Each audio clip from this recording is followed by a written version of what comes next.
Hey guys, tonight we travel into the past, into the kind of darkness that doesn't just hide things, it remembers them.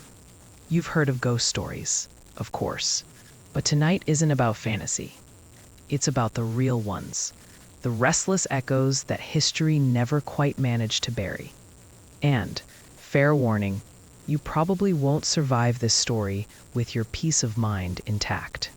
So, before you get comfortable, take a moment to like the video and subscribe. But only if you genuinely enjoy what I do here. I want you to feel part of this little ritual, not trapped in it. And hey, comment where you're watching from, your city, your country, your local time. It's always fun to know who else is awake when the world's supposed to be asleep.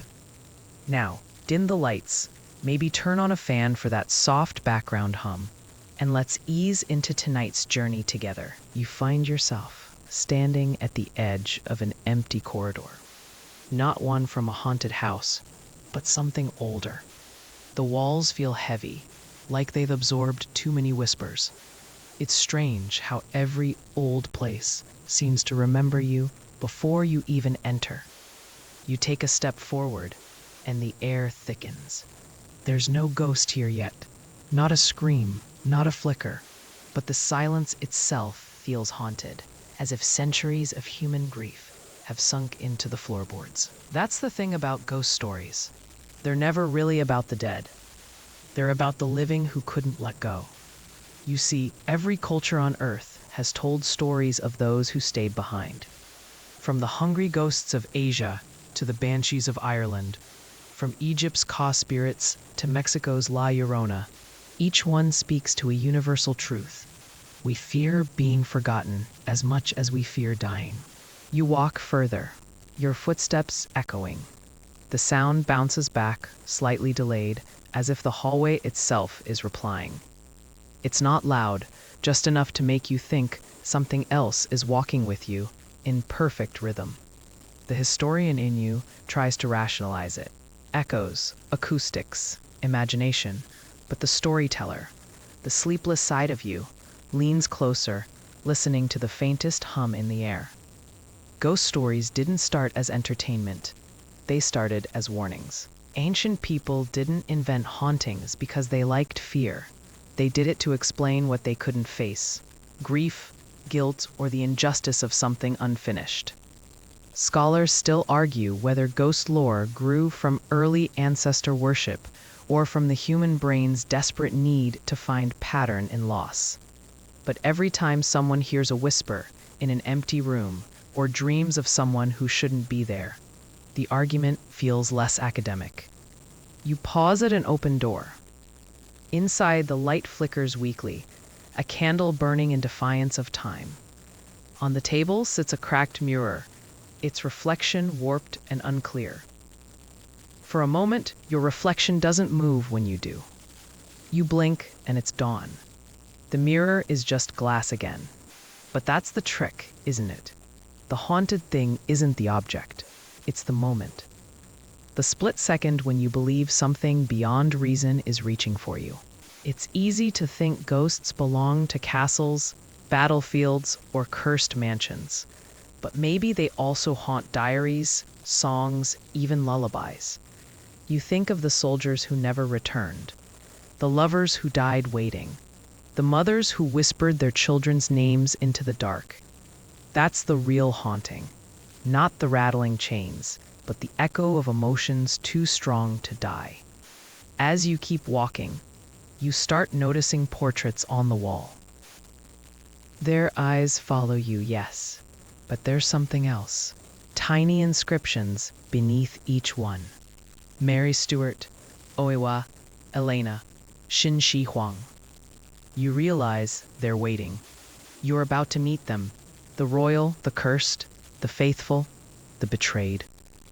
Each carrying a piece of the past that refuses to fade. You can almost hear them breathing through time. You reach the final door at the end of the hall. It's carved with symbols you don't recognize. A mix of languages, centuries apart. You touch the handle, and the cold spreads through your fingertips, like a memory. Somewhere behind that door lies your first ghost, regal, tragic, and endlessly restless. You take a breath. The fan hums softly in your real room. Somewhere, a clock ticks. But tonight, time is no longer linear. It's a spiral, one where every unfinished story curls back toward you. You push open the door, and the chill that greets you smells faintly of rosewater and iron. A castle corridor, a woman in silk, pacing restlessly, whispering to no one. And just like that, you're no longer the listener. You're there. The past opens its eyes. You step through the doorway, and the air tastes old, like dust, perfume, and something faintly metallic. The light in this corridor flickers through stained glass, painting red and gold shards across the stone floor. A draft sighs through the hall, and it almost sounds like someone murmuring your name. You're standing inside Linlithgow Palace, Scotland, a place that looks peaceful in daylight, but changes its expression after dusk.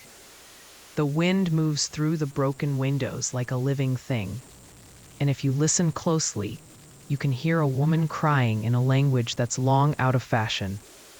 They say it's the ghost of Mary, Queen of Scots. You know her, of course, the tragic monarch whose life was one long chess game of betrayal and ambition. Born in 1542, crowned before she could walk, widowed before 20, and executed before 45. But her story doesn't end there. It can't. Because the locals whisper that Mary still walks here, her spirit wrapped in white, gliding through the cold corridors she once called home. She doesn't scream or rattle chains. She sings, a faint lullaby from a time when she was still a mother, still a queen, and still hoping that history might be kind. The sound is said to drift across the lake on still nights, a soft melody, carried on the mist. Some say she sings to her son, James VI, the one who grew up to unite Scotland and England. Others believe she sings to herself, to the part of her that history misjudged. You take a few cautious steps deeper into the hall, and the silence deepens. You pass her old chamber, the room where she once laughed, argued, and prayed. A hearth is cold now, but you swear you can still smell candle wax and smoke. A historian once wrote that Mary was too clever to be silent and too beautiful to be safe. She was caught in a storm of politics and religion. Catholic versus Protestant, queen versus queen, cousin versus cousin. Elizabeth I may have signed her death warrant, but it was fate that sharpened the blade. There's a particular corner in the chamber where the plaster never settles. Even after centuries of repair, the wall refuses to smooth over. Local workers refuse to touch it, saying that's where her spirit lingers, the last place she leaned before the soldiers dragged her away. You step closer to that patch, and your breath fogs in front of you. The temperature drops so fast that your fingers ache. And then, faintly, you hear it. Not a sob, not a word, a hum. The kind you make when you're not even aware you're doing it. Half a song, half a thought. It's gentle, almost maternal. You close your eyes, and for a moment, you see her. Not as a queen, not as a prisoner, but as a woman, alone in a vast palace, waiting for a future that will never come. Scholars still argue whether Mary truly deserved her fate. Was she a conspirator or a scapegoat? Did she scheme against Elizabeth, or did history simply need a villain in a silk gown? But perhaps the answer doesn't matter anymore. The echo of her story lingers in stone, not in archives. When the locals see her, she's always near a window. They say she turns her head toward the horizon, toward the England that condemned her, and then vanishes before dawn. One guard once described it as watching a memory disappear. You open your eyes again, and the hum has stopped. The air warms slightly, as if she's moved on. Or maybe she's simply watching you from somewhere else in the palace. You exhale, half in awe. You take a deep breath. You survived the first story, barely. But there are many more ghosts waiting, some regal, some ruthless, all unforgettable. The next door in the corridor glows faintly.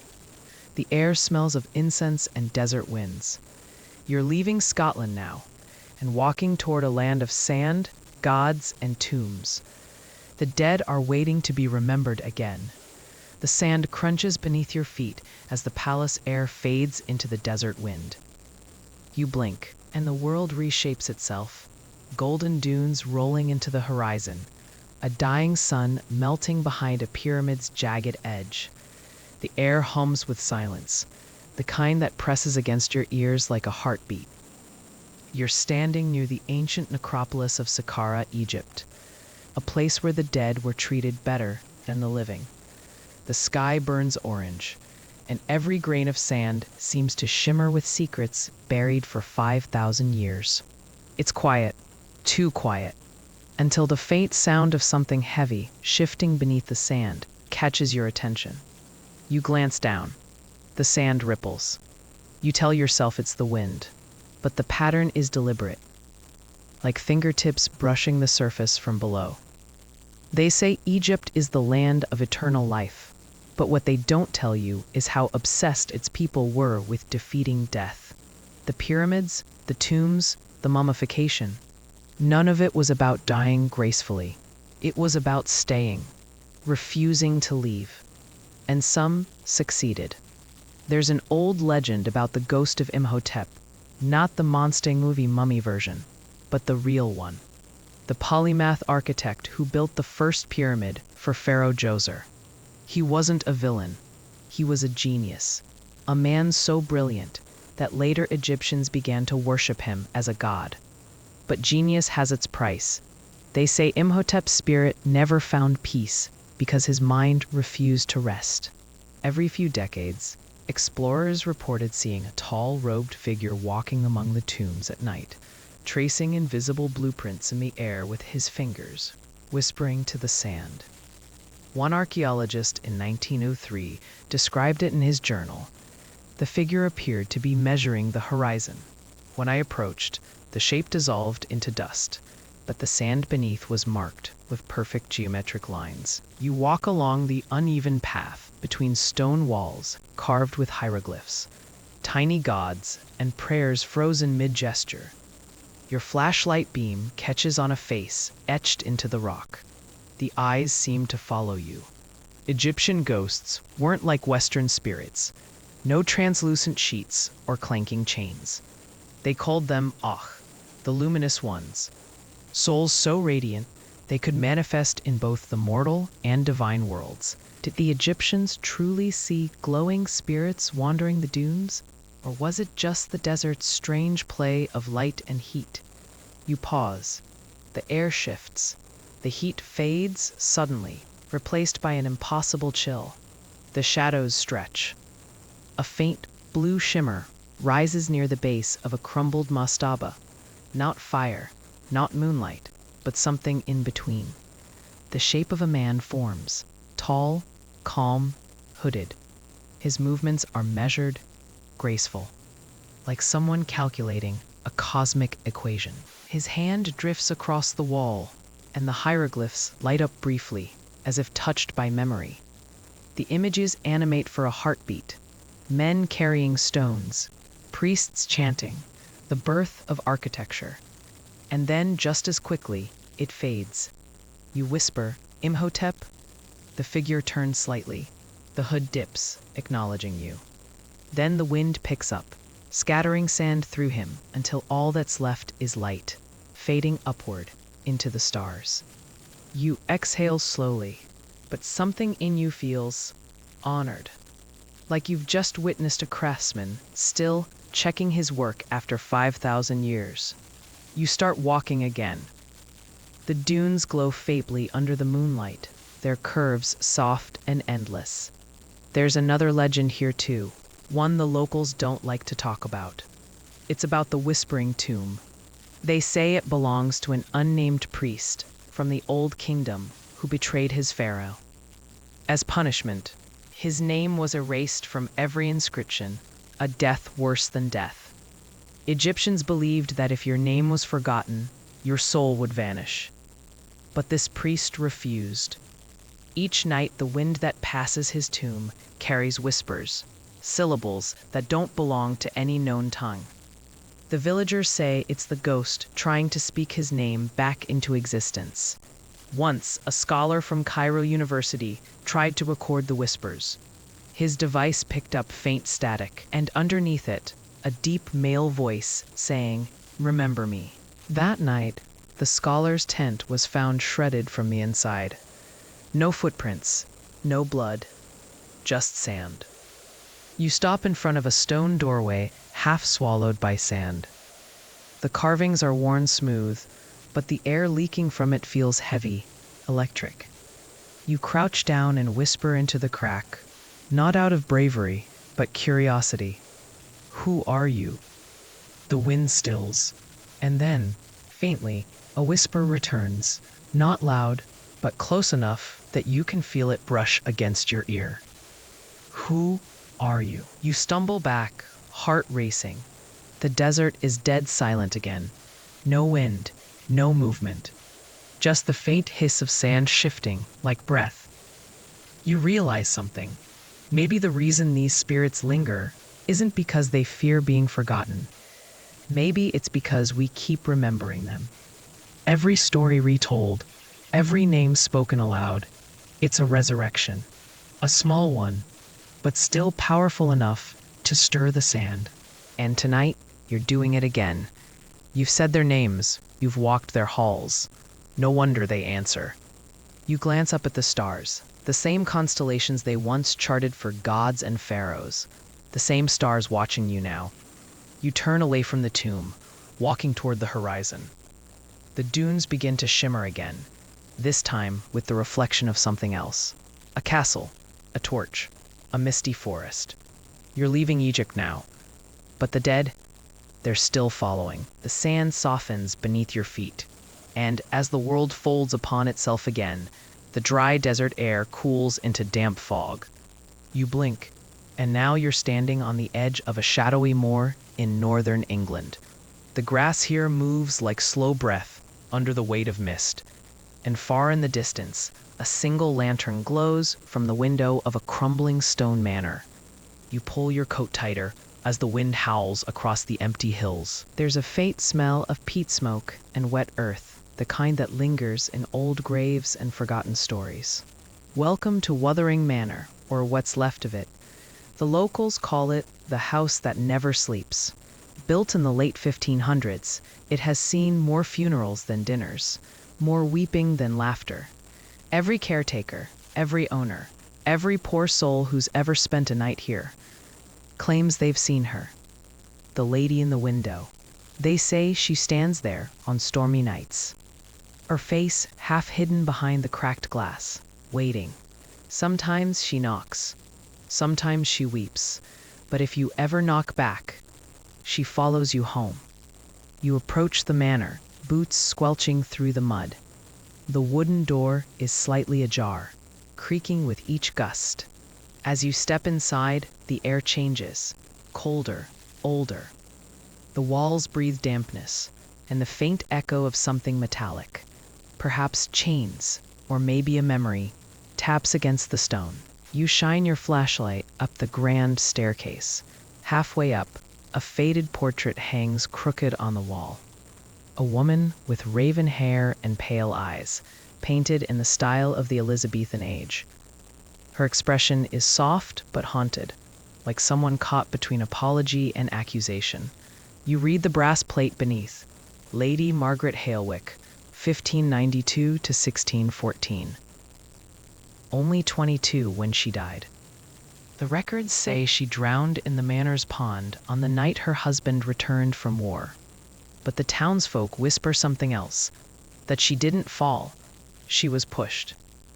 A local historian once called her death an accident too poetic to be natural. He disappeared the week after his report was published. You climb the stairs slowly.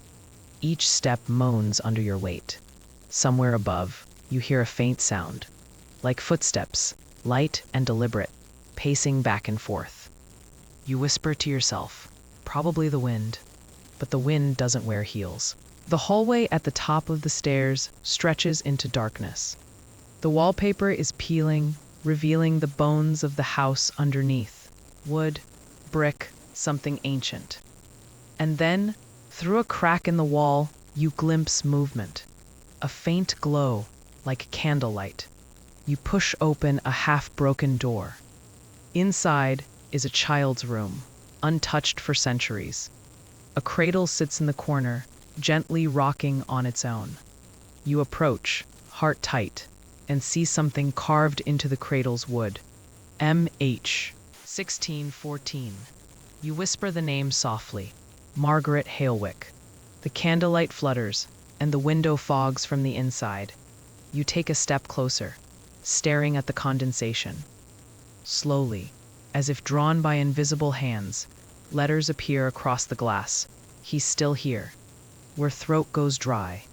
You turn sharply toward the door, half expecting someone to be there. But the hallway is empty. Just then, a whisper moves through the room. Low, trembling, you freeze. The cradle stops. The light in the window fades. And then you see her. Not in the room, but in the reflection. Behind you in the cracked mirror, a pale woman in a soaked white gown stares back. Her hair floats like it's still underwater. Her eyes wide, not angry, just endlessly sad. You don't move. You can't. She takes one step closer.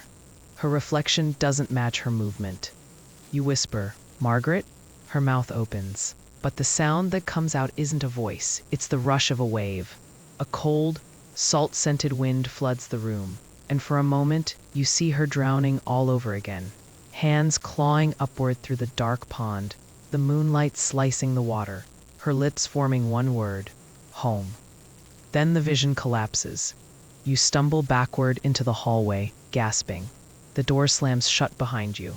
The whispering stops. Only your heartbeat echoes through the manor. When you reach the front door, the air outside feels mercifully alive again. You lean against the wall, catching your breath, watching the fog roll across the moor. And then you see it. Through the manor's second-floor window, a faint light, a silhouette of a woman, standing perfectly still, watching you. She doesn't move.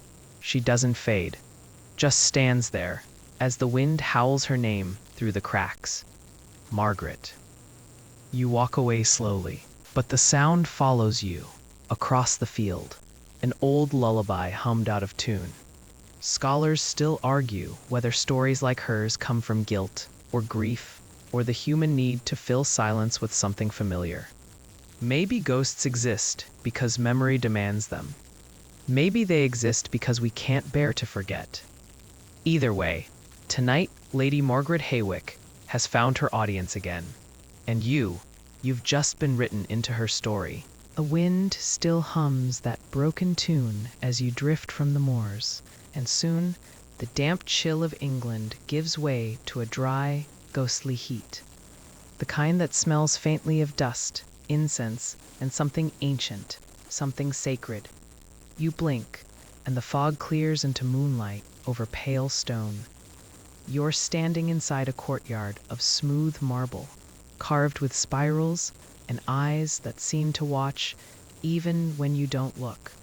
The sound of wind changes, no longer a whisper, but a chant. You've crossed into ancient Egypt. Here, death wasn't the end. It was administration, bureaucracy even. Every breath, every ritual, every brushstroke of paint on a tomb wall was part of a cosmic order, a divine checklist for the afterlife. The Egyptians didn't believe in ghosts the way we do.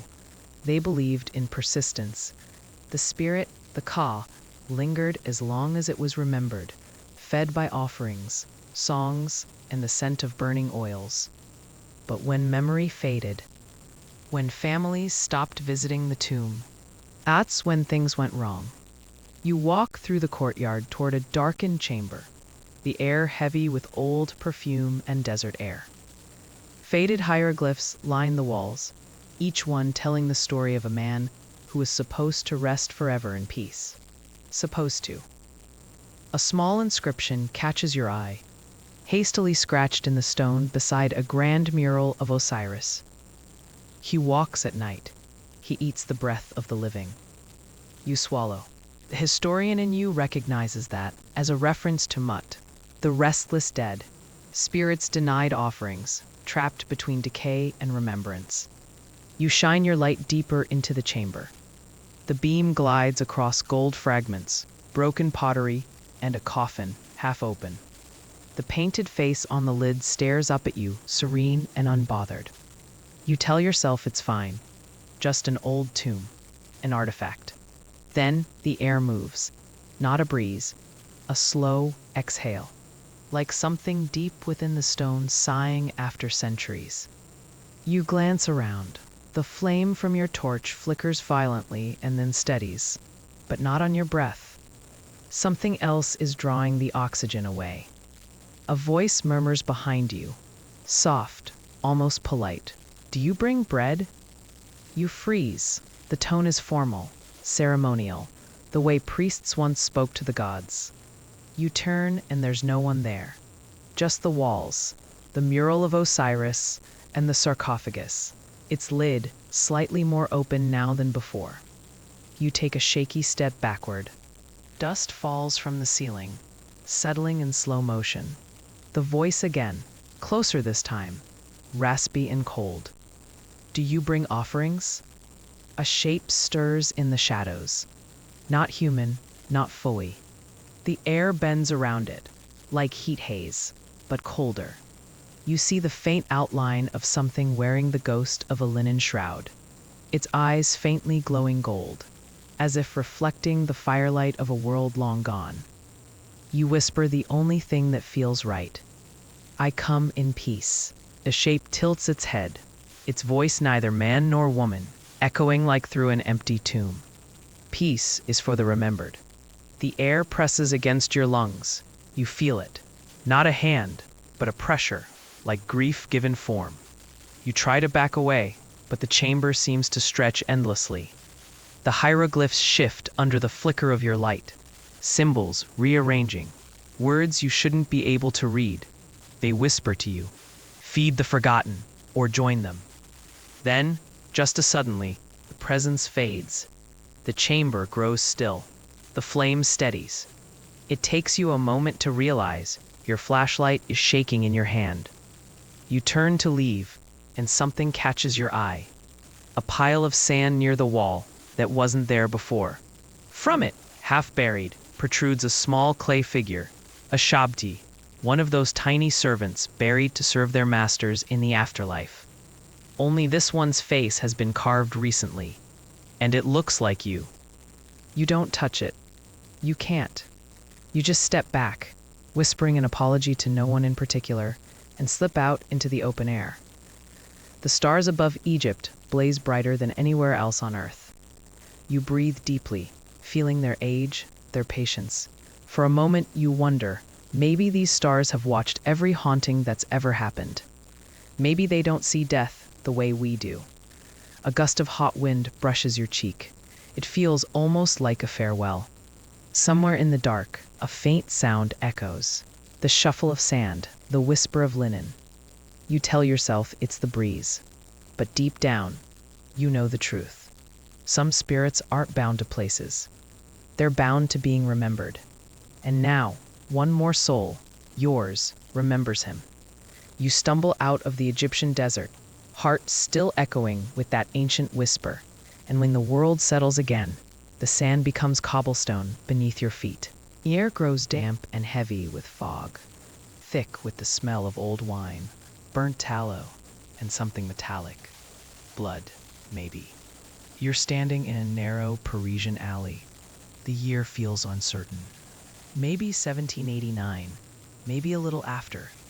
The kind of night where time itself feels too tired to be precise. and above the mist, you hear it, the rhythmic chop of the guillotine. Paris, the city of lights, once ran red with revolution, but the ghosts that linger here don't care for politics or philosophy. They belong to the countless nameless who were silenced before they could speak. The baker's boy, the old scholar, the girl who sold flowers in the square. You wander toward the sound, the alley twisting like a spine, until you reach the square. There it is, the execution platform, empty now, moonlight slick on its wooden beams. But something's wrong. The air here isn't dead, it's waiting. You can almost hear the crowd that once filled this square, jeering, chanting, weeping. History has recorded the reign of terror in numbers. 40,000 executed, the rest terrified, but it never recorded the echoes. You step closer to the guillotine. The blade gleams, even though there's no light strong enough to make it shine. You reach out, and the metal hums. Not a vibration, a memory. A whisper curls around your ear, clear as breath. Justice, liberty, regret. You freeze. The words are cold, but not cruel. And suddenly, you see them. Faint silhouettes in the fog. Men and women in tattered clothing, standing shoulder to shoulder, watching you silently. Some clutch at their necks. Others weep without sound. And in the front row, a figure you recognize from paintings. Pale, regal, terrified yet defiant. Marie Antoinette. Her lips move, though the words barely make it through the veil. They said I was the monster, but every ghost here was made by man. Her eyes meet yours, and for a second, all of Paris feels like it's holding its breath. Then something strange happens. The silhouettes begin to step backward, dissolving into the mist, not fleeing, but fading. The guillotine creaks once, a groan of wood and memory. The blade trembles, then falls. It hits the plank with a sound that doesn't belong to this world. You flinch, but there's no head, no blood, no scream, just silence. Then from the fog, a single rose rolls to your feet.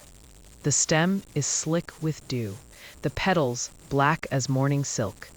You bend to pick it up. The instant your fingers brush the flower, a flash burns through your mind. A street filled with torches, chants of Vive la France, the fear of being seen, the grief of being forgotten. And somewhere in that chaos, a quieter truth. Ghosts aren't born of cruelty, but of memory without peace. When you open your eyes, the square is empty again.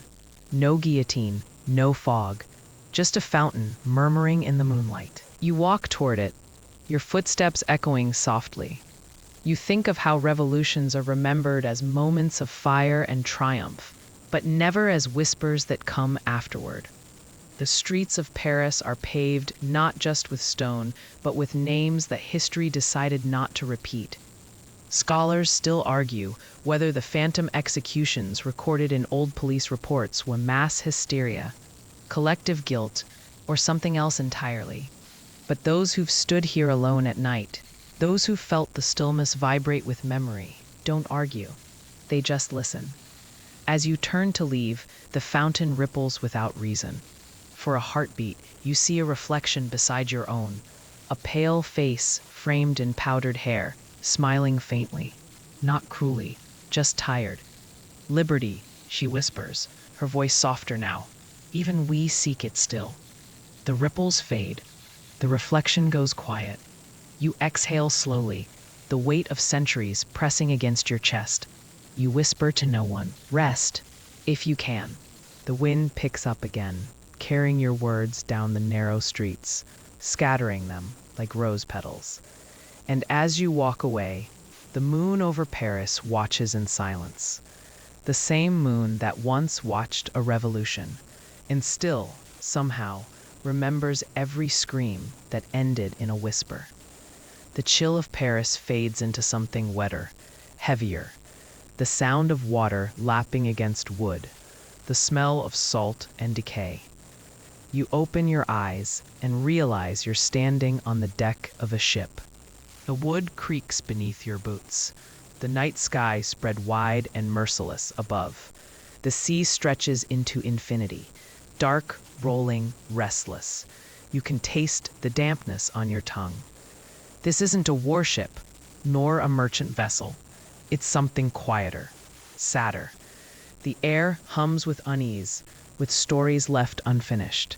And when you glance at the tattered flag fluttering weakly on the mast, you see the faint outline of an hourglass. The symbol once painted on the sails of ships that vanished without a trace.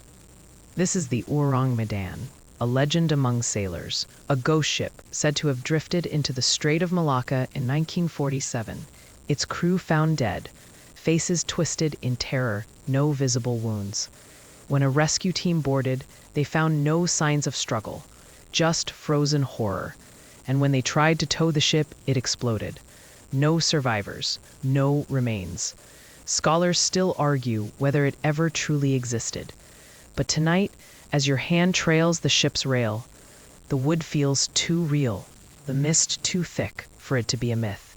You hear footsteps, bare, slow, uncertain. You turn, and there's a man in a torn naval coat, eyes wide, mouth open as if caught mid-scream. But no sound comes out.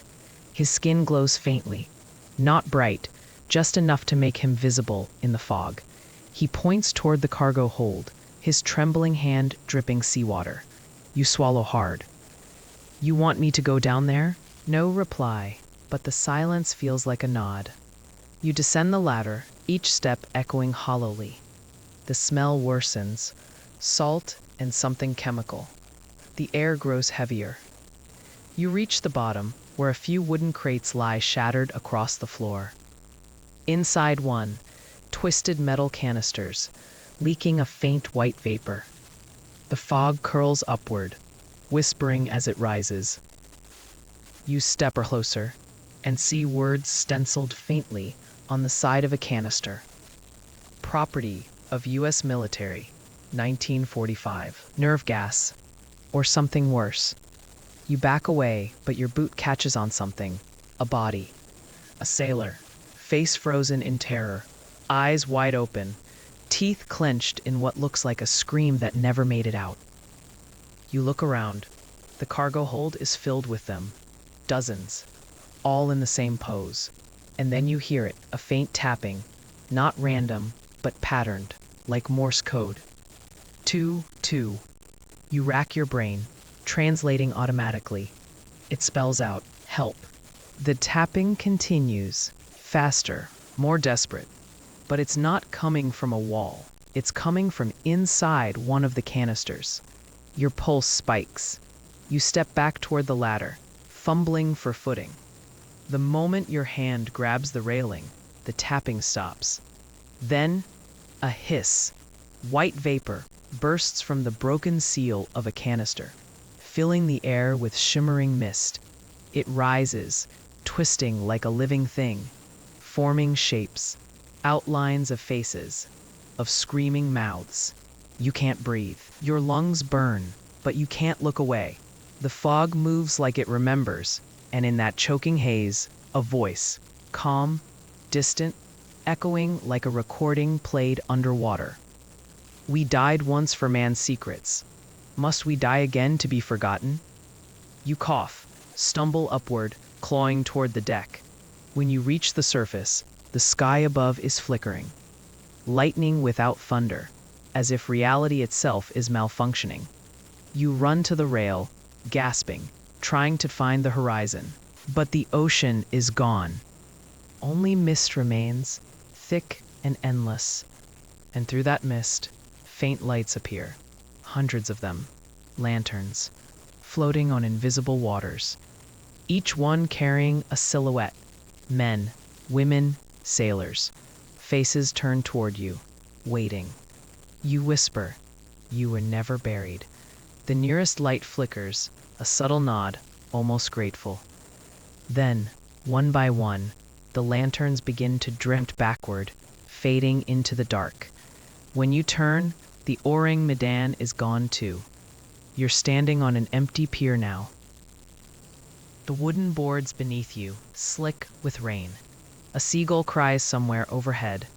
The wind smells of diesel and rust. It's over. Or maybe it never was. You exhale, whispering, "Rest easy, sailor." But deep inside, you know. Some ships never reach shore, and some souls never stop sailing. And tonight, for a brief moment, you stood among them. You blink, and the ocean breeze gives way to a dry, whispering wind. Sand scrapes against stone, and the faint echo of distant flutes drifts through the night. The air feels ancient, not just old, but sacred, as though every grain of dust carries memory. You find yourself in Egypt. The desert moon hangs low, a pale eye watching the world's oldest secrets breathe beneath it. You walk along a path between broken columns and half-buried statues, their faces worn smooth by centuries of sand. Somewhere nearby, a jackal howls. It's the Valley of the Kings, and tonight the valley is awake. You hear it, faint at first, a rhythmic chant carried on the wind, neither male nor female, somewhere between prayer and mourning. You follow the sound, your shadows stretching across hieroglyph-covered walls. Each symbol seems to shimmer faintly in the moonlight, as if alive. You reach a tomb entrance, half collapsed and sealed with time. The carvings above the door are faded, but you can still read the warning. May the one who disturbs this rest walk with the forgotten. You smile nervously. Cool, that's not ominous at all.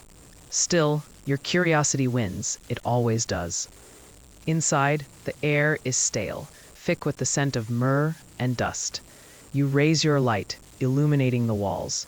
Scenes of pharaohs, gods, and a river of stars. And then, movement. A shimmer, like heat rising from the desert floor. The figure steps forward from the shadows, wrapped not in bandages, but in flowing ceremonial linen. A priest, tall, eyes lined with kohl, gold amulet gleaming faintly against his chest. He looks right at you, though his gaze feels more like it's passing through you. "You shouldn't be here," he whispers, his voice soft as sand. He still dreams. You ask, "Who?" The priest turns, pointing toward a carved stone sarcophagus in the center of the chamber. The lid is cracked open. Not much, but enough to see a sliver of darkness inside. The air shifts. You feel it. A vibration, low and steady, pulsing through your bones. The walls hum faintly, as though chanting with unseen mouths. The priest steps back, fading into the dark. He listens, he says, and vanishes. You approach the sarcophagus, your breath shallow. A warm gust of air escapes the crack, brushing your face. It smells faintly of lotus, incense, and decay. You place a trembling hand on the lid. The stone feels warm, and then a whisper from inside. "Do you think death forgets?" Your pulse spikes. You stumble backward, your light trembling. A whisper comes again, this time louder, layered with 100 echoes. "Do you think death forgets?" You turn to run, but the corridor you entered is gone. The walls have shifted, rearranged like a maze of hieroglyphs. Each step you take, the air grows thicker. The whisper follows, weaving through your thoughts. Stories of betrayal, greed, tomb robbers who vanished, and explorers who fell ill after taking what wasn't theirs. You trip, catching yourself against a wall, and realize the carvings beneath your hand have changed. No longer gods or kings, but faces of the living, terrified, screaming, eyes wide. You pull back. The figures move, their mouths opening as if gasping for breath. Scholars still argue whether the curse of the pharaohs was superstition, mold spores, or poetic coincidence. But standing here, surrounded by shifting stone and whispering air, you begin to wonder if the truth lies somewhere in between. A faint light appears ahead, golden, flickering like firelight. You run toward it, the whispers growing louder until they merge into a deep, resonant hum. You burst into another chamber, circular, its walls covered in mirrored tiles that shimmer like water. In the center stands a throne of gold and obsidian, and upon it, something sits. Not quite human. A skeletal figure draped in cloth of stars, its crown tilted, its hollow eyes filled with blue fire. It looks at you, and in that gaze, you feel your heartbeat slow, your breath fade, your body grow still. Then it speaks, softly, almost kindly. You've walked too far, child of the sun. You chase ghosts, not realizing you've become one yourself. It raises a hand, palm out. The mirrors around the chamber ripple, and for a moment, you see your reflection, pale, translucent, barely there. You whisper, "No." But the figure only smiles, weary and regal. Do not fear, the dead are not cruel. We are simply waiting. The world blurs. You feel sand beneath your feet again, wind brushing your skin. When your vision clears, you're standing outside the tomb. The moon is higher now, the night almost calm. You glance back. The entrance is gone. Only smooth rock remains. For a long while, you listen, but the desert is silent again. You breathe out, heart still racing. "Okay," you whisper, half to yourself. "No more tombs." And somewhere beneath the sand, you swear you hear a soft laugh, dry, ancient, amused. Because the dead always find your promise funny. The laughter fades, and before you can exhale, the sand under your feet shifts again. The air thickens, no longer dry, but damp and heavy, carrying the scent of moss and salt. You blink, and the horizon melts into fog. The desert's golden dunes dissolve, and in their place rises a jagged coastline. You've arrived in Scotland. The sea crashes against black cliffs far below, each wave bursting like thunder. A full moon glows through the mist, painting everything in shades of ghostly silver. A castle stands in the distance, its towers, dark silhouettes against the rolling fog. One lone light burns in a window. You walk toward it, your boots sinking into wet grass. You tell yourself it's just the wind, but you've been doing this long enough to know better. As you reach the gate, it creaks open before you touch it. Classic haunted house move. You half expect an organ to start playing. Inside, the corridors smell of peat and old whiskey. A tapestry hangs on the wall, depicting knights and battles long forgotten. You notice one knight in the corner of the image, his face scratched out. That's comforting. A distant clatter echoes from upstairs. Footsteps, slow, heavy, then silence. You whisper, "I've seen enough horror movies to know where this goes," but still, you climb the stairs. At the landing, you find a long hallway lined with portraits. Their painted eyes seem to follow you as you walk. You stop in front of one, a woman in crimson velvet, her hands folded neatly in her lap. Her smile is too thin, too deliberate. Then she blinks. You step back, heart pounding. Her lips move. Just barely. You lean in. "Turn back," she whispers, her voice like air through broken glass. He wakes when the sea sighs. You freeze. The wind outside shifts, and from the cliffs below comes the unmistakable sigh of the tide drawing back. Somewhere deeper in the castle, a door slams open. You run toward the sound, because apparently, curiosity and self-preservation are enemies in your story. The corridor narrows, the air colder. You enter what looks like a great hall. Long tables are set as if for a feast, though everything is coated in dust. Candles flicker on their own, one by one. At the far end of the table sits a man in tattered finery, silver hair falling over hollow eyes, his hands resting on the arms of a high-backed chair. He doesn't move. He doesn't breathe. Until he does. "You came back," he says softly. His voice is elegant, sorrowful, touched by centuries. You shake your head. "I think you've got the wrong." But he rises before you finish. "The blood remembers," he murmurs. "And the house never forgives." You glance around. The portraits on the walls have changed. Every painted face now stares downward, weeping crimson tears. The candles flicker harder. The sea outside roars. The old man steps closer, and with each movement, the illusion of humanity fades. His skin cracks like dry paper, his eyes glowing faintly blue. He stops just inches away. You can smell the sea on him, salt and decay. "Do you know why they called it the Weeping Keep?" he asks. You shake your head, throat dry.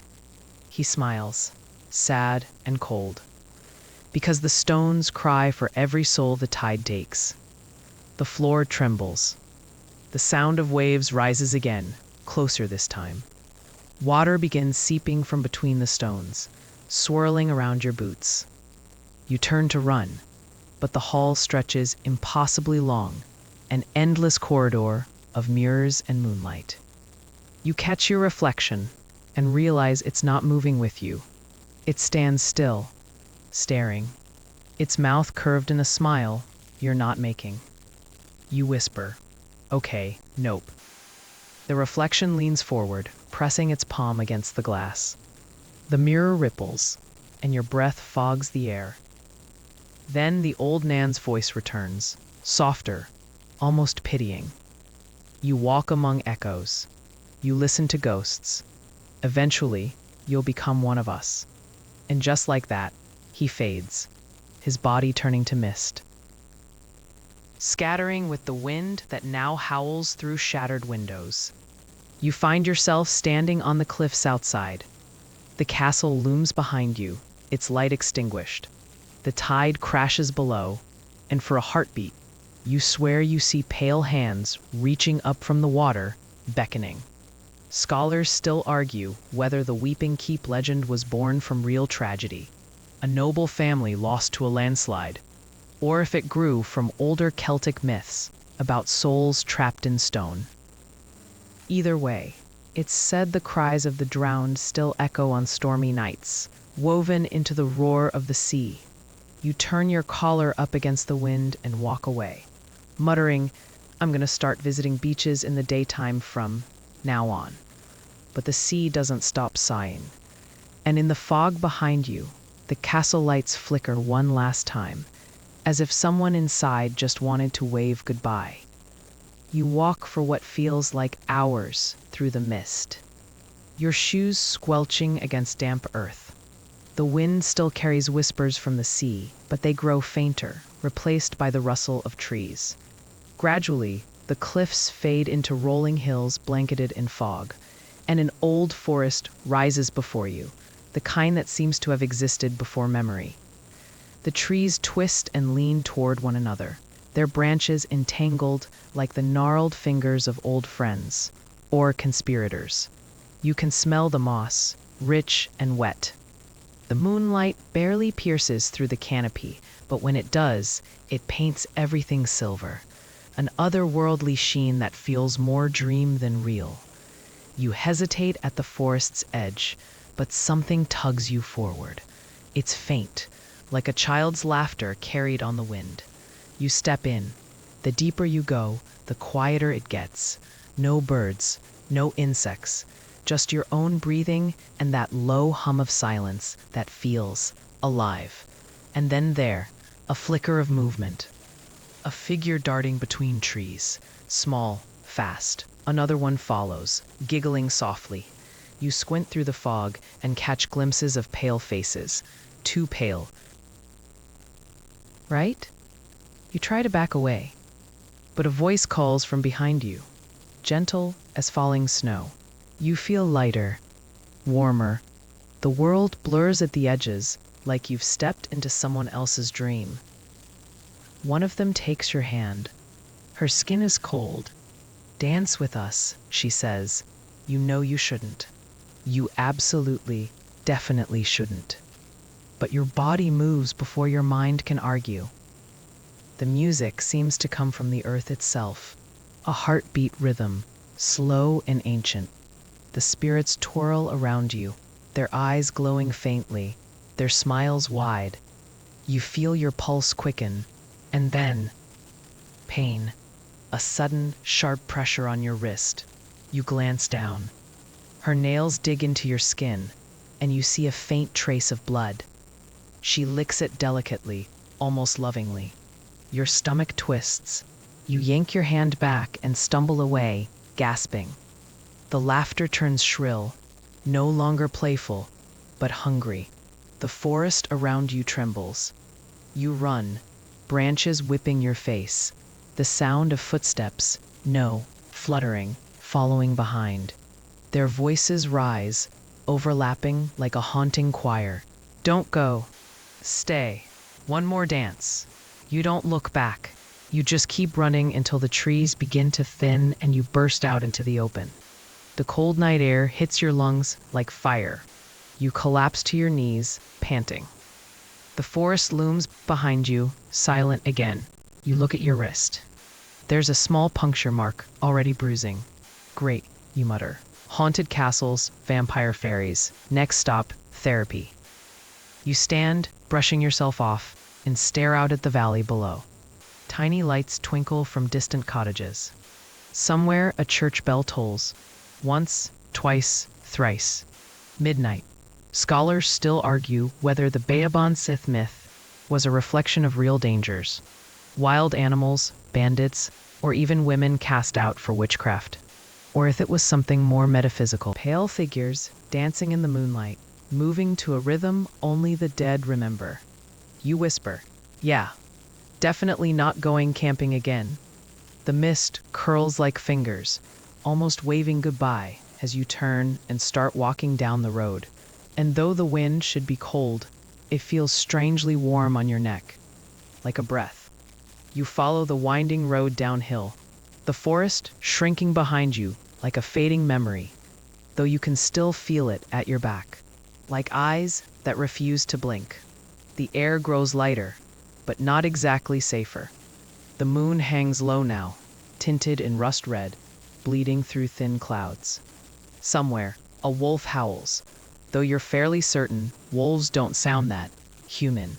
You walk until the sound of rushing water draws your attention. Ahead, a narrow stone bridge arches over a stream that glows faintly in the moonlight. The stones look ancient, older than the road itself, worn smooth by centuries of travelers. Or maybe something else. You pause before crossing. The locals in these parts used to say bridges were thin places, gateways between the living and the dead. A liminal crossing, where spirits drifted like moths between worlds. And tonight, that boundary feels almost too thin. You step onto the bridge. The first stone feels cold beneath your boots, colder than it should. A gust of wind brushes past you, carrying faint whispers in a language you don't recognize. Gaelic, maybe, or older. Halfway across, you see him. A lone figure stands at the far end of the bridge, tall, cloaked in black, his face hidden under a wide-brimmed hat. He leans on a crooked walking stick and doesn't move as you approach.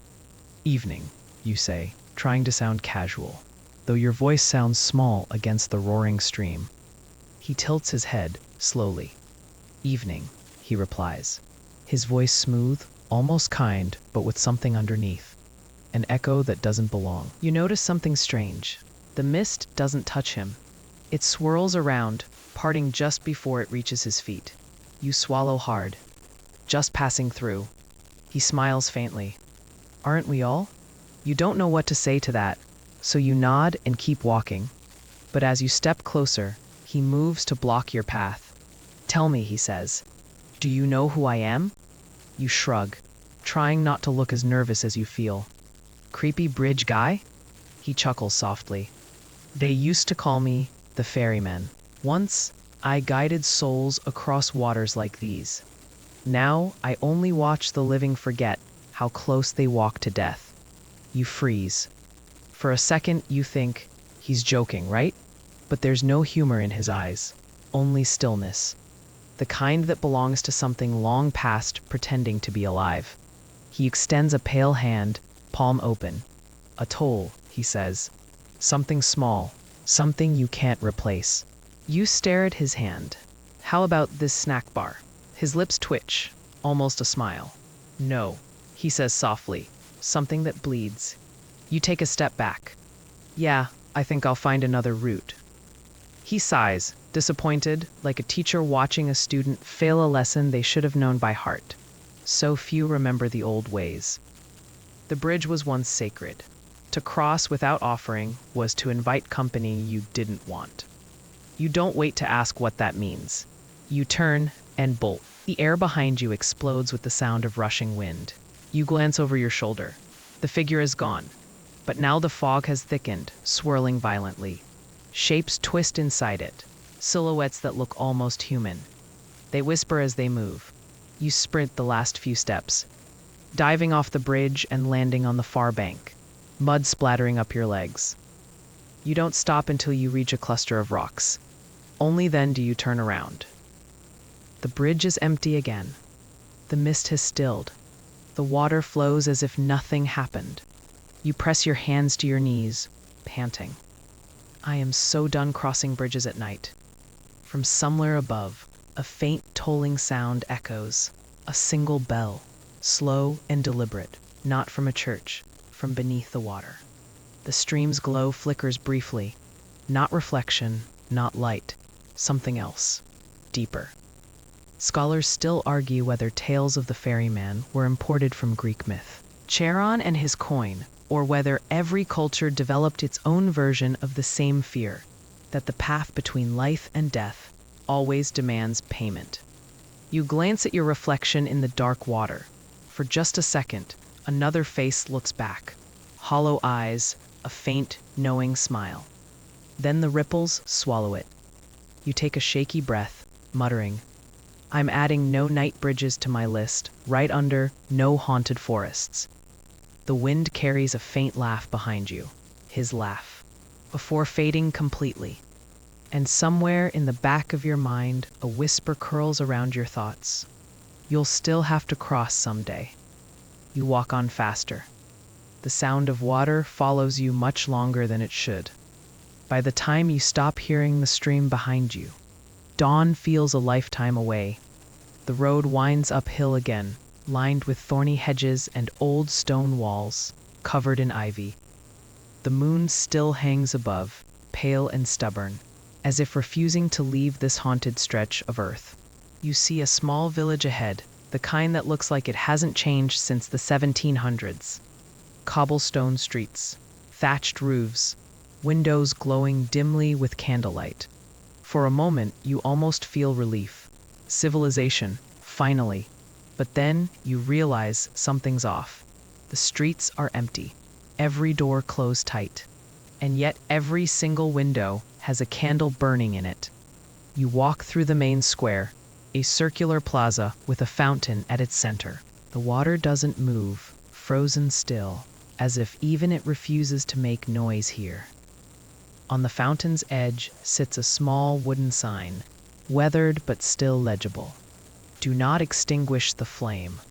The dead remember the dark. You swallow. Cool, totally normal.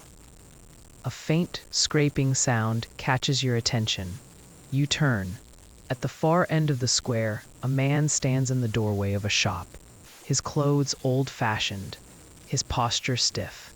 He stares at you for a moment, then slowly raises a hand. You wave back, relieved, until you notice he's not moving anymore, not even breathing. The candle beside him flickers, and the light shifts, just enough for you to see his eyes. Empty sockets, his face pale, waxy. A mannequin? No. No, that's skin. You take a step closer, and the sound comes again. That slow, dragging scrape. But it's not from him. It's from behind you. You turn slowly, heart pounding. A woman stands a few feet away, her dress torn, her hair tangled, her skin grayish blue, veins dark like ink under the surface. But her eyes are alive. You shouldn't be here, she says softly. Her voice sounds like it's coming from underwater. You take a step back. Yeah, I'm starting to get that a lot tonight. She glances toward the fountain. They'll see you when the flames die. You look at the candles. A few flicker weakly now, their wax nearly gone. Who'll see me? You ask. The remembering ones, she whispers. They don't like strangers. You barely have time to ask another question before the air changes. The temperature drops sharply, your breath fogging the space around you. The fountain starts to ripple, even though no wind blows. One by one, the candles in the surrounding windows begin to go out. You hear footsteps, dozens of them, echoing from the narrow streets that feed into the square. Soft at first, then louder. Figures begin to appear from the fog. Men, women, even children. All pale, all moving with the eerie stillness of marionettes. Their eyes reflect no light, their mouths slightly open, as if murmuring prayers you can't hear. The woman grabs your arm.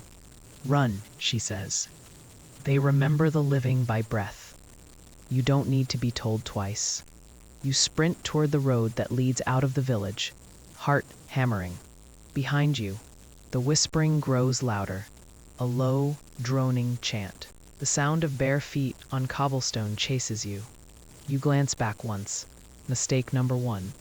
The dead aren't running, they're just walking. Calm, unhurried. But every time you blink, they're closer. The fog thickens, twisting into shapes. Faces, hands, reaching toward you. Your lungs burn. You trip over a loose stone, stumble, and land near the fountain again. The sign lies toppled beside you. The woman, the blue-skinned one, stands across from you now. Light it, she hisses, pointing at the fallen candle near your hand. They can't touch the light. You fumble in your pocket, a lighter from somewhere in your jacket. Your hands shake as you spark it once, twice, and then finally, flame. The second the candle catches, the whispering stops. Every figure freezes mid-step. The fog seems to pause mid-swirl. And then slowly, they begin to fade, like smoke curling away from a dying fire. You sit there, panting, watching as the woman gives you a small, sad smile. You shouldn't have crossed the bridge, she says softly. Now they know your scent. You open your mouth to reply, but she's gone. The fog thins. The village looks normal again. Quiet, almost peaceful. The only sound is the faint drip of water from the fountain. Scholars still argue whether these remembering dead legends came from candlelit vigils in plague villages. Some say the light wasn't just a ward, but a signal, guiding lost souls home. You stand slowly, brushing yourself off.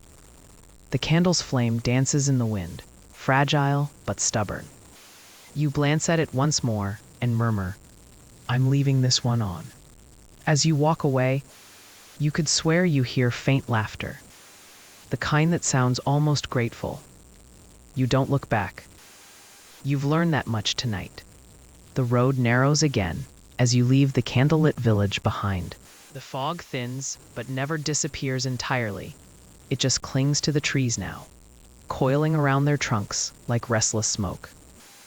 Each step feels like you're walking deeper into something older than the night itself. You don't realize where you're heading until you see the ruins. They rise from the mist like a broken crown. Arches shattered, walls crumbled, ivy crawling across weathered stones. It must have been a monastery once.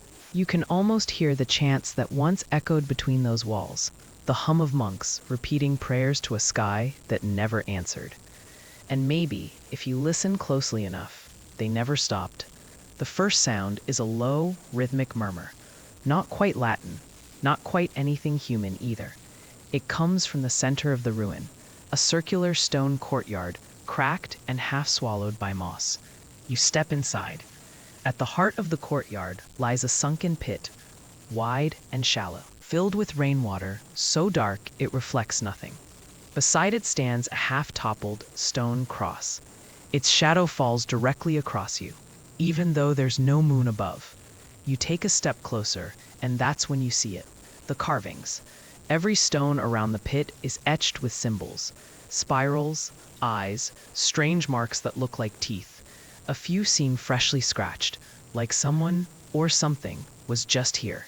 A sudden gust of wind moves through the ruin.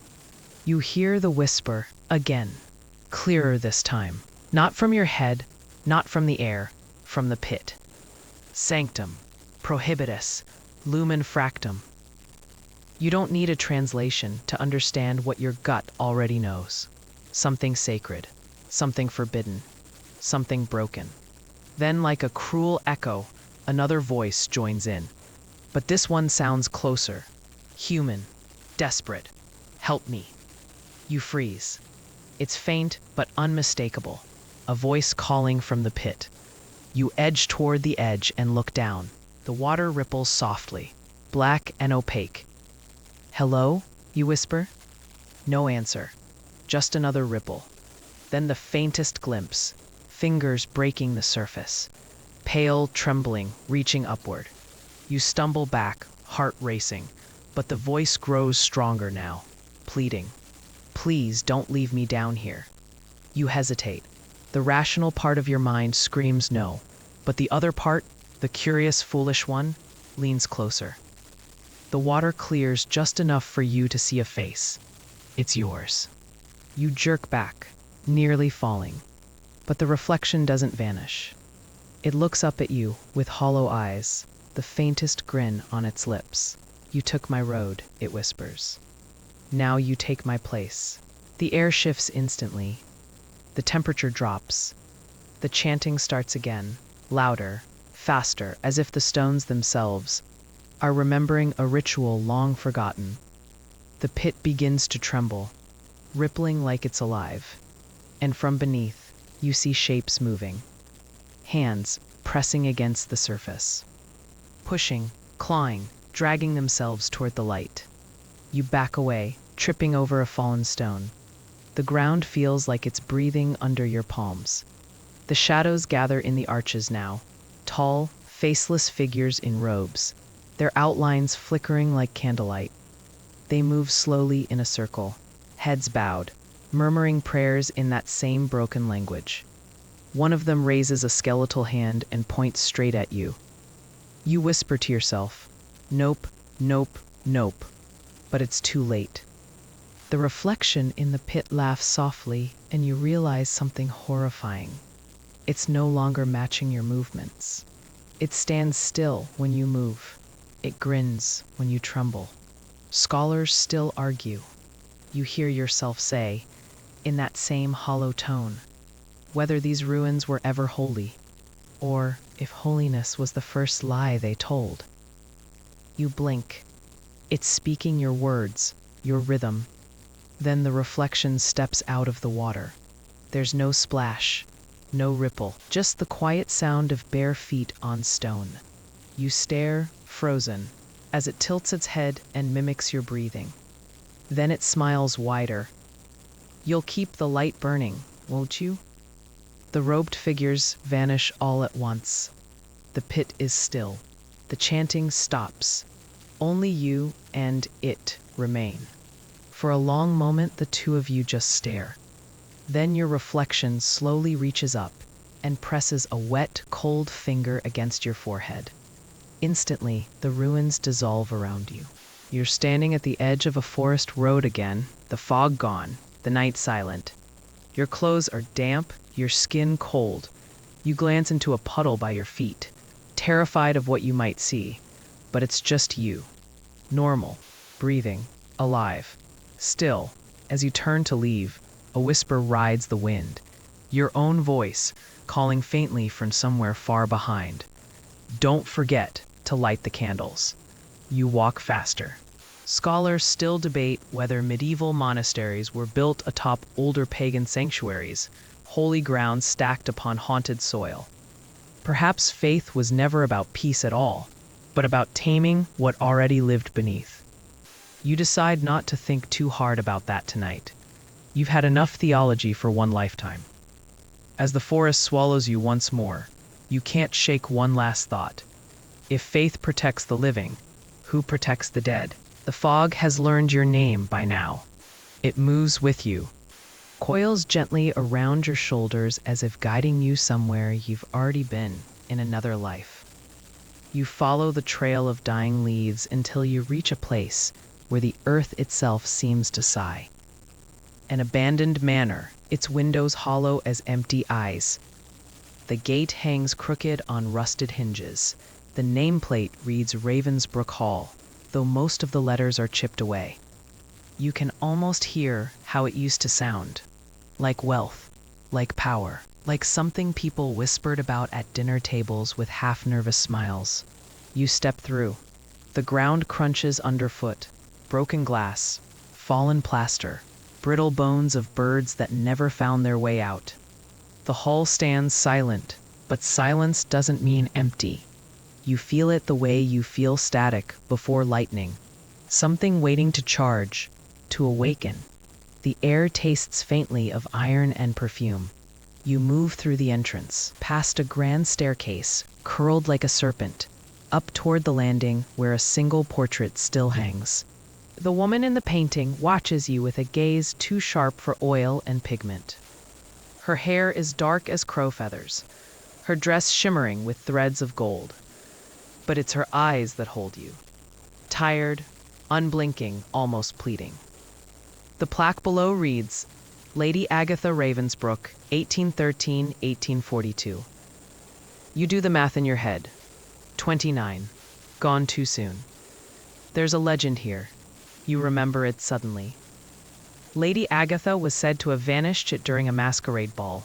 Hundreds of guests searched, but she was never found. Her husband sealed the room where she disappeared, and no one dared open it again. Until now. You spot the door at the end of the corridor, sealed with wooden boards warped by time. It calls to you, not with sound, but with silence. An invitation, an unfinished sentence. You shouldn't. You really, really shouldn't.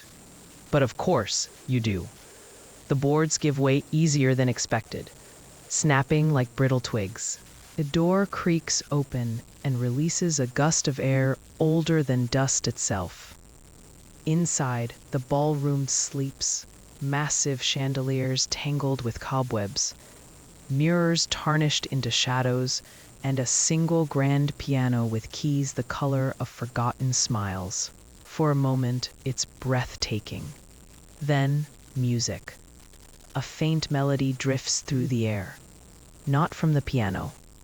From nowhere and everywhere at once. A waltz, soft and slow, as if the room itself remembers the night. And then the mirrors begin to shimmer. In one reflection you see them, figures in ball gowns and suits, swirling gracefully in silence. Masked faces, pale and glimmering. They glide across the floor, leaving no prints, no sound but the whisper of silk. You step closer. Your reflection doesn't follow. It keeps dancing. That's when you notice her, Lady Agatha. She moves among the dancers, her eyes unfocused, her lips trembling as if mouthing words that never reach sound. The crowd spins around her endlessly, partners exchanging, masks smiling, hands clasping and vanishing into light. And in the corner of the reflection, another figure stands, her husband, watching. His face hidden beneath a white mask. His gloved hand rests on the piano lid. The melody quickens. The dancers blur. Lady Agatha turns toward you, breaking rhythm, her gaze locking onto yours through the mirror. The entire reflection stills except her. "Please," she whispers. Though no sound comes through the glass, you take an instinctive step forward, and the mirror cracks. The melody screeches into silence. Every reflection freezes. The ballroom in front of you is empty once again. Then the temperature plummets. Frost creeps along the mirrors, webbing across the floor, clutching your breath mid-air. From somewhere deep in the hall, you hear footsteps. Heavy, measured, coming closer. Scholars still argue. Your voice trembles softly, whether hauntings are born from tragedy, or if tragedy itself is drawn to places already cursed. The footsteps stop behind you. You turn. The husband's mask stares back at you, cracked down the middle. The suit he wears is colorless, like a photograph fading in real time. His hands hang limp, until one rises slowly to point toward the piano. You follow the gesture. On the piano rests a single letter, yellowed and sealed with wax. You hesitate, then unfold it. The handwriting inside is shaky, but elegant. "My love, if I cannot leave this night, I will live forever in its reflection. Do not seek me. Let the dance end." A gust of wind tears through the room, scattering the letter into ash. The chandeliers sway violently, and for a heartbeat, the mirrors show hundreds of faces, all the same, all hers. You stumble back toward the corridor, heart pounding, the laughter of invisible guests echoing faintly behind you. When you finally burst through the front doors, the night greets you with a merciful chill. The fog drapes itself over the manor like a veil once more. You glance back. For just a moment, the windows glow faintly golden. Inside, the dance continues. Lady Agatha's reflection moves gracefully across the glass, twirling endlessly in a ballroom that will never end. You whisper to the wind, "Rest now." Every building looks asleep, windows sealed tight against a world that never quite stops breathing. But at the very end of the street, one window still glows, faint, golden, trembling. The sign above the door reads, "The Pilgrim's Rest Inn." You step inside. The warmth hits you like déjà vu. A fireplace, chairs too old for comfort, and a single old man behind the counter, polishing glasses that have seen too many winters. He looks up at you, nods, and gestures toward a corner table. You sit. The walls are lined with portraits, faces of travelers, explorers, and soldiers long gone. Every picture carries that faint blur of time's decay, yet the eyes still sparkle faintly, as if remembering their own legends. The man shuffles closer, setting down a steaming mug. "You've come far tonight," he murmurs. You nod, though he never asked a question. He glances toward the fire. They always do, the ones who still believe. He smiles without humor. In stories that won't stay buried. The flames crackle louder at his words. Shadows dance across the walls, forming silhouettes that feel familiar. A ballroom here, a battlefield there, a castle on the edge of eternity. Fragments of all you've seen tonight. They twist and shimmer, blending into one another until the entire inn becomes a living tapestry of haunted history. And somewhere within that flickering chaos, you see them. All the ghosts you've met. Lady Agatha, still mid-waltz. The monk beneath the abbey bell. The Roman soldier whose duty never ended. The drowned sailor, the crying bride, the pale child watching from the corner of time. They stand together, not as horrors, but as witnesses, fragments of memory refusing to fade.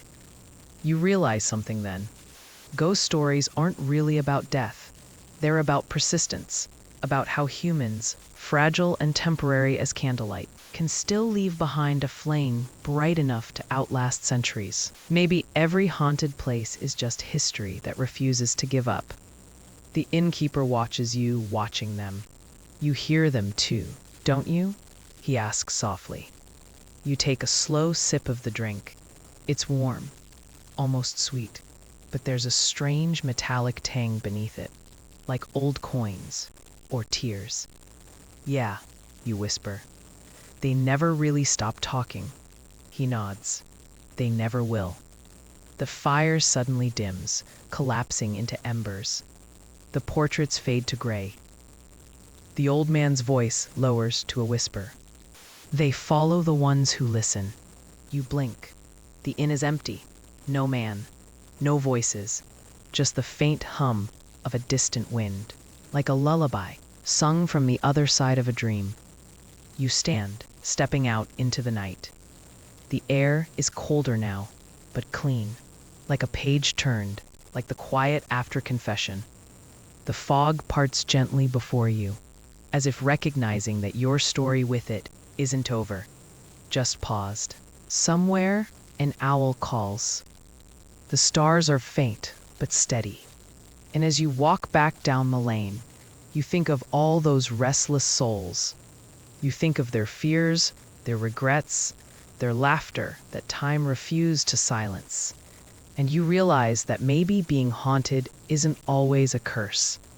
Sometimes it's just history's way of keeping us honest. You pause by the last lamp, letting its glow catch your breath. For a fleeting moment, you almost expect to see someone standing there. One of them, smiling faintly, watching you go. But there's only your shadow stretching behind you, long and quiet. The road winds out into the distance, and you follow, boots crunching softly against the cobblestones, until even the sound of your steps begins to fade into the hush of a world half asleep. And in that stillness, you hear it again, faint, like a heartbeat beneath the earth. Stories never die. They simply wait for someone like you to listen. You sit for a while beneath the slow-turning sky, the kind of night where even the moon seems thoughtful. The wind hums through the trees, soft and low, brushing against your ears like a secret that doesn't need to be spoken aloud. The ghosts you've met tonight, they linger, yes, but not to scare you anymore. They've become whispers in the rhythm of your own breathing. Each one a memory, a name, a moment that history couldn't bear to erase. You close your eyes. The air feels different now. Lighter, maybe kinder. The weight of all those untold tales fades into something almost peaceful. There's comfort in knowing that the past is never truly gone. That somewhere behind the thin veil of silence and shadow, the world keeps remembering. In candlelight, in laughter, in the faint creak of an old wooden floor. You take one last deep breath, the kind that fills the lungs and quiets the mind. And as the night folds itself gently around you, you hear the faintest echo of your own voice from earlier. Some stories never die. No, they rest, waiting, and perhaps, when you close your eyes tonight, one of them will drift by, not to haunt you, but to keep you company. Good night, traveler. Sleep softly. End of script. Sweet dreams.